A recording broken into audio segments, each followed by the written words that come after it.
YouTube? What's up?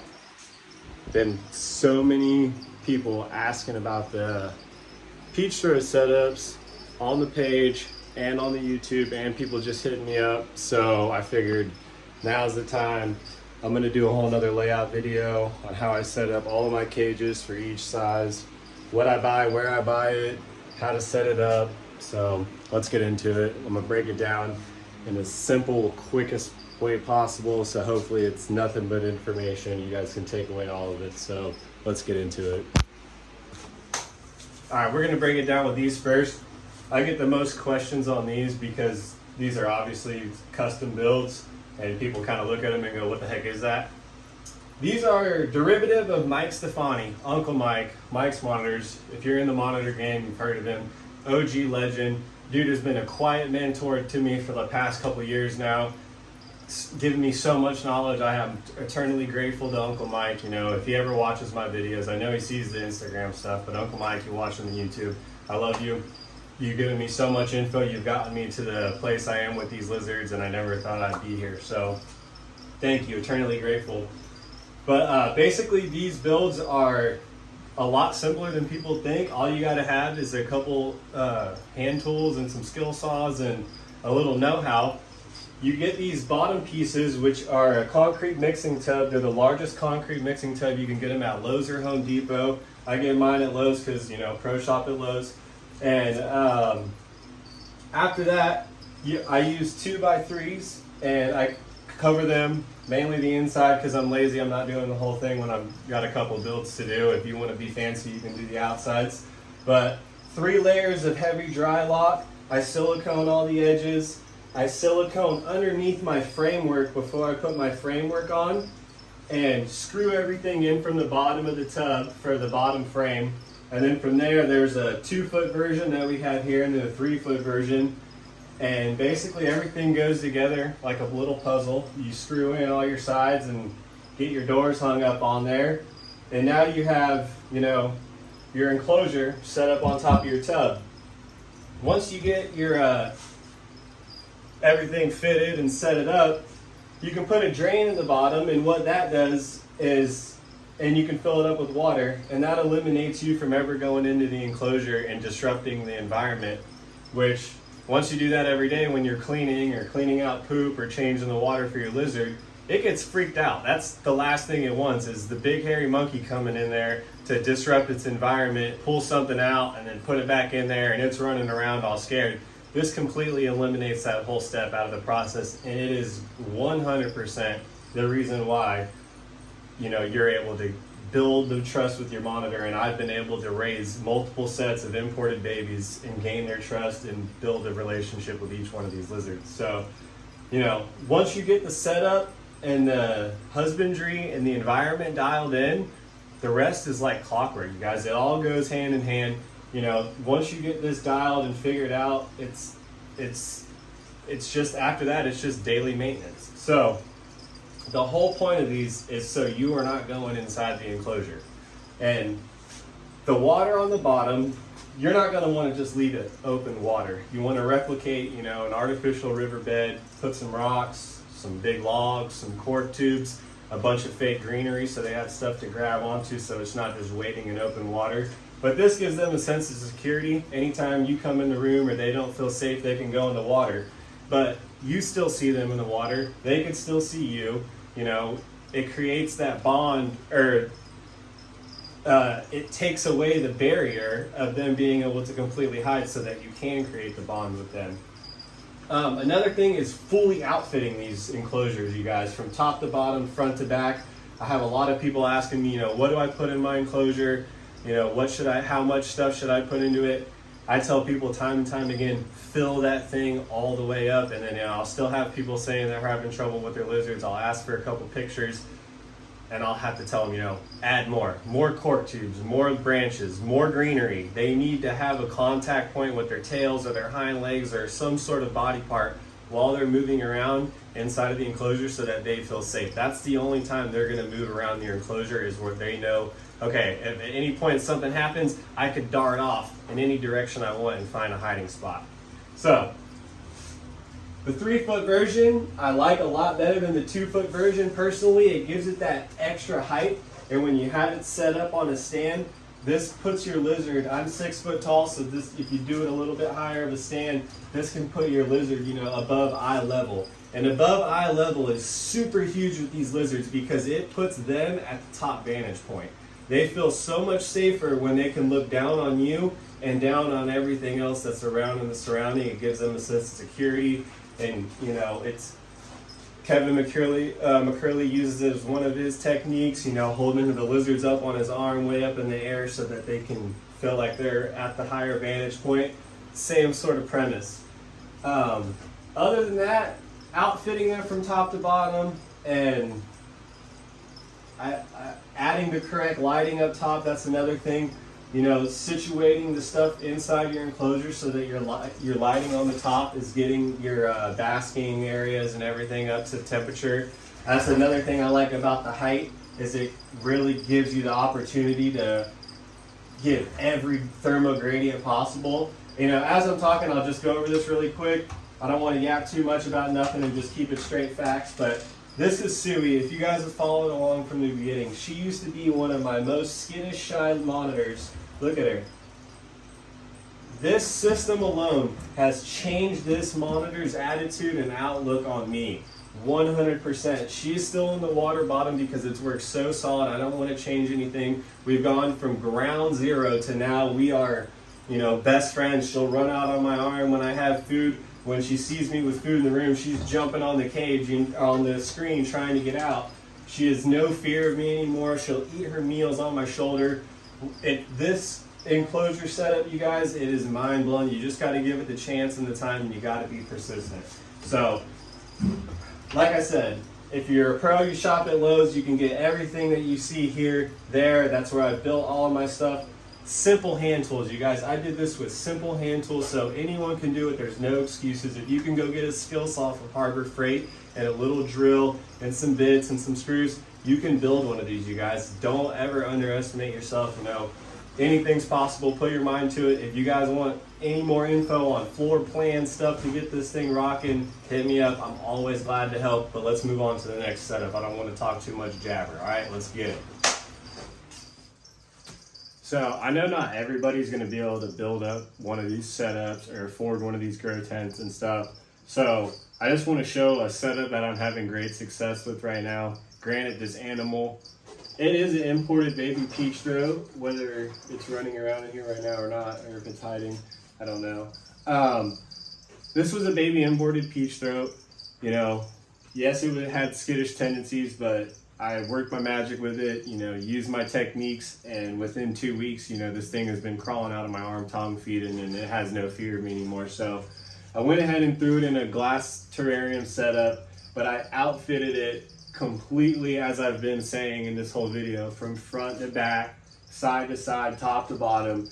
It is literally filled to the rim. I mean, these things are crinkled from the door getting shut on them. And it's filled all the way to the top. It's got uprights, it's got ground hides, it's got, you know, ground, middle, side hides, tubes there, completely filled to where no matter where this lizard's at in this enclosure, its tail, its rear legs, something's touching something so it feels safe, and this thing crawls around. I'm a little bit later in the afternoon right now making these videos, but early in the morning and early in the day, this thing's crawling around all over its enclosure, doing its thing, cricket hunting like crazy. If you've been watching the page and following the page, you see this thing's out all the time. I think there's a story up on one of my pages from this morning where this thing's coming out to basically crawl out on my hand first thing in the morning. So if you only have a glass enclosure, outfit it completely from the top to bottom, side to side, and you will have success with it.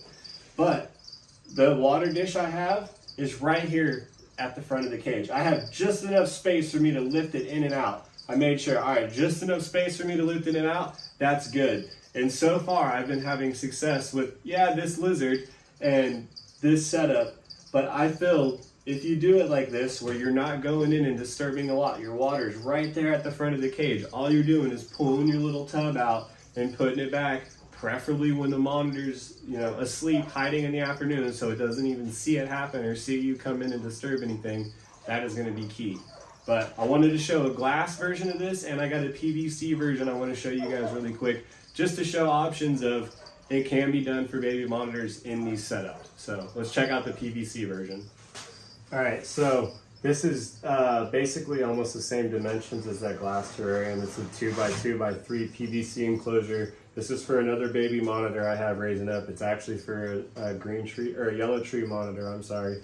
But same premise, you know, really stacked. It's got, this one has a lot more upright trees because obviously it's a tree monitor. Tons of cork bark, gradients everywhere for the heat. It's got hiding spots up against every wall, the back wall, you know, just covering all the bases. One thing I wanted to show, a cool feature on this enclosure that I did, is I wanted to have, you know, intake air that was controllable for this thing. And I played around with a couple ideas, and I came up with, this is a 2-piece 6-inch drain, and you can see the faceplate of it on the inside here. Let me see what we can do here with this camera. Kind of see it up there in the corner right there, if I can get it. Whoop. That's the faceplate of the screen, okay? And then it's got the back side of the drain. Well, on the inside, I've mounted a 5-inch computer fan in there, okay? You drill a little hole at the back side for the thing, hook it up to a timer switch. Guess what? We got an intake fan on the side of the PVC enclosure, okay? This thing is wicked. It works perfectly, just the right amount of air to keep everything flowing in there, keep the humidity, you know, moving, no stagnant. And oh, look who's coming out, eh? Look at it. Look at it back there. Look at the little ripper. Oh, it's not even gonna focus. Yeah, right up there. The smoke show itself, Letty.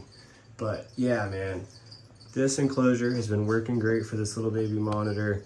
If that's all you got is a PVC or a glass enclosure, you can make it work. You know, just outfit it correctly and do some playing around. One of my favorite things is getting an enclosure and just messing with it and seeing how I can add some stuff to it to make it, you know, a little bit different or work a little bit better. So do some experimenting. You can do a lot with a little. All right, the next setups we have here are the grow tents. I get questions on these daily almost, seems like lately. It's like these are popping off, this is gonna be the new craze, which I'm not totally against. For the right species, these are absolutely awesome, super affordable. And you know, I got a couple ideas for the next grow tent build I do, which I'm gonna redo this one after Natiri goes into his upgrade. And these things really could be a foolproof enclosure in the future. So not very many modifications are needed. The last time someone was asking me about these, I was checking on Amazon to send them some references, and they now sell a whole intake kit rather than you having to go like I did, and I got all this stuff from Lowe's to set it up. So what it is an intake fan. You could get the tent brand, which is Vevor or Vivor. And this actual tent itself was just an on sale tent. It's like a sister tent to the Vivor brand, so it worked just as good. Obviously the intake's going into the top. That's for your air going in. There's air supply circles on the sides, but because of the placement in my room and because I did want an added screen to the front, you will need some sort of exit with a screen because it will blow the whole tent up like a balloon with all the intake air. So not ideal. Let's go ahead and get.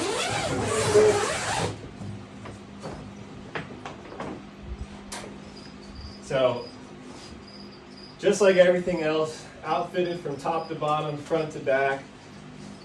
What I will say is on the next one, I have some 2x4, 2 foot wide by 4 foot long PVC flats that I want to mount into the ceiling of this, and then I will mount all my light fixtures onto that, because these have 4 crossbars that go for the ceiling that you can mount your lights on. What's up, Natiri? What are you doing, bud? Look at this little guy. Look at this stud. But it has 4 ceiling bars that go across the top that you can mount your lights on. I just don't like it because you're zip tying them up there, and you know, putting your fixtures fixed into place in the ceiling would be way more ideal. I also want to get away from the domes because that is how Natiri got a little burn on his side, was him trying to climb up in the domes. So he's going to roam around the room for a second while we go over this. But basically I have my basking area set up with my lights. Like I said, everything's zip tied in. It's kind of a little hokey dokey. Reasons why I'm telling you what I would do for the future build. Stacked with cork tubes. I have a giant concrete mixing tub as his water basin down here. Simple sand and cocoa and eco earth mix on the bottom, and then a bunch of fake plants in here as his shade and everything. It's winter and it's super dry and stuff in here in the room, so I haven't been running the intake fans because they just really haven't needed it. But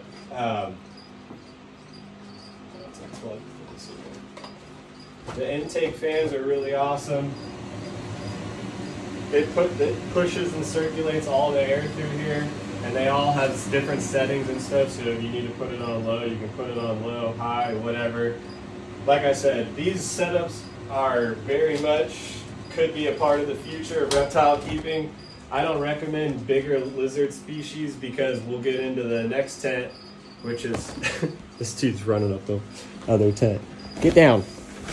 Get down.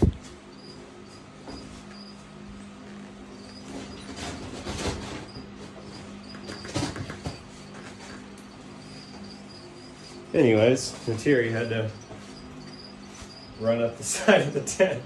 But we'll get into Blaze's tent and I'll show you, here's all the pros. We'll show you some of the cons of big lizards in the grow tents. But like I said, you guys, this is pretty simple. All this stuff is off Amazon. I got bulk cork tubes off Amazon. These tents come from Amazon.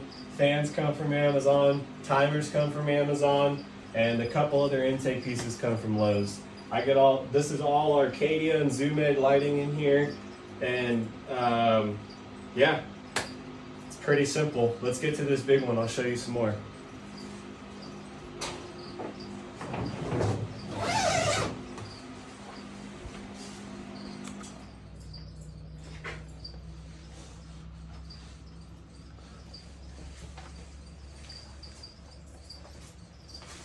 So this is the bigger version. This is what Blaze is in. It's a 5x5 by 6.5. I don't know how visible it's going to be in the video, but if you see a bunch of what looks like Starry Night little holes in this thing, that's the cons. Big lizards do have the ability to eventually puncture through the double lining, and I would definitely say that a bigger lace monitor or something a little bit more heavy bodied or a little bit bigger would end up ripping through these.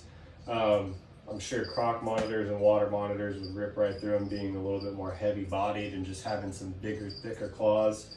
Other than that, the setup in this is a lot similar to Natiri's, just bigger pieces of wood, obviously. Same thing with the ceiling. If I were to do another one, I would want to put some fixed lights in here, although Blaze, being a smarter individual, yeah, I'm talking about you, she doesn't mess with her lights, and that's been a blessing. Other than that, I would, if I were to do another big build like this with the tent, I would add some 2x2 wood as some A-framing. Maybe like across the backs and the tops so that I could mount more wood in here, and just to give the tent itself some little bit more integrity.